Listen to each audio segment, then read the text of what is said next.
All right, let's talk price ceilings.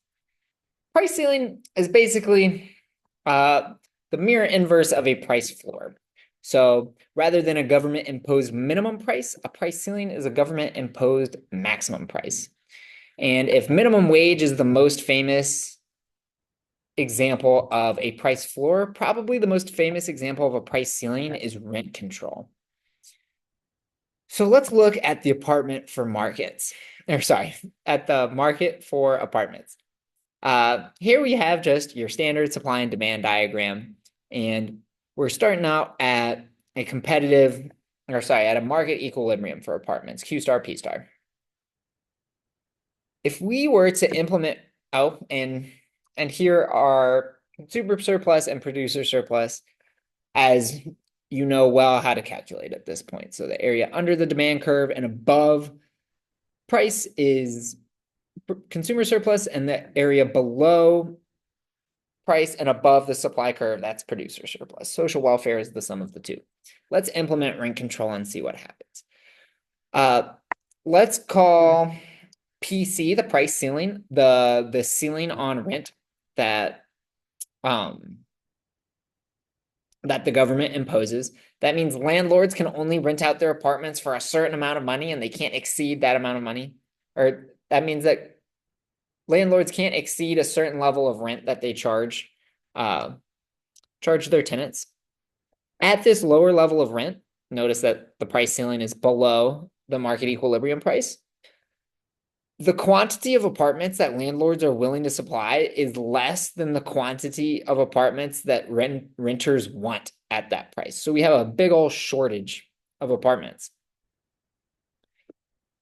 Because quantity supplied is less than quantity demand, and we can't force landlords to rent apartments that they don't want to rent, this is going to be our new equilibrium quantity. We're going to be at a price at a rent of PC, and we're going to be at a quantity of QC, C for ceiling or control.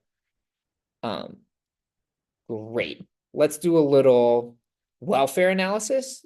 Consumer surplus at this new equal policy equilibrium is A plus B plus D. So for these renters, the ones who still have an apartment, who still get one of the apartments in QC, their surplus has actually increased. Notice that D has transferred from landlords to tenants.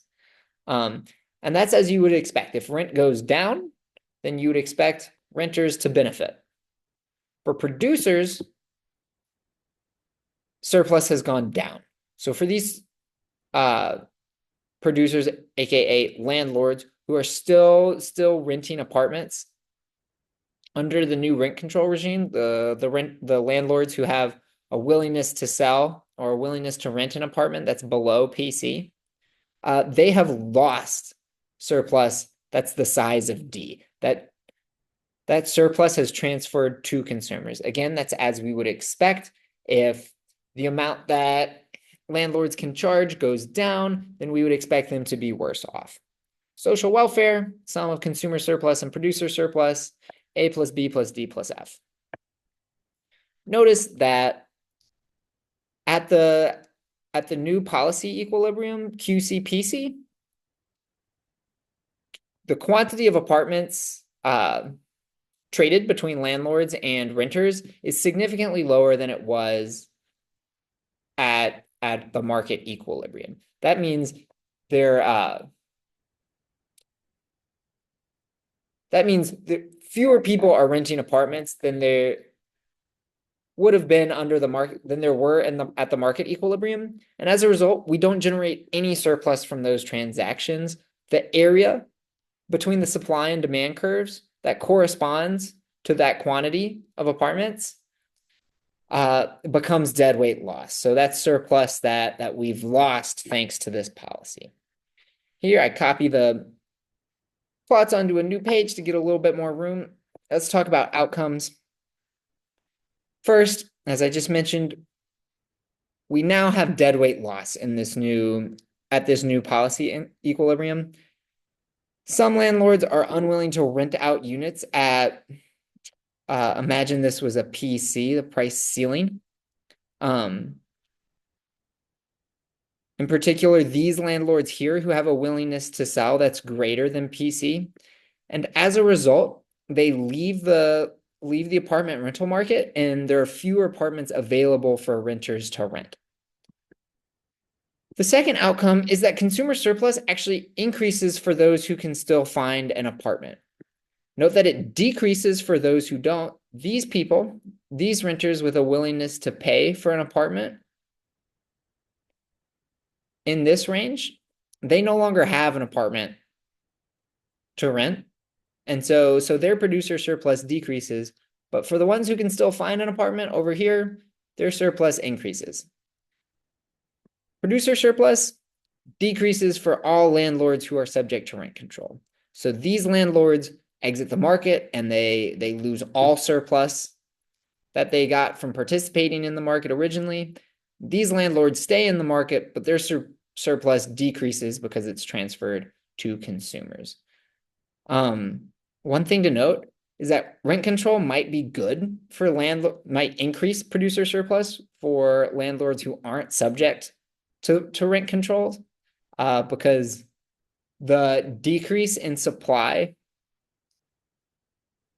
I should say, because rent controlled apartments and non-rent control apartments are substitute goods. If you can't find a rent control apartment, then you're probably going to find then you probably need to find a non-rent controlled apartment.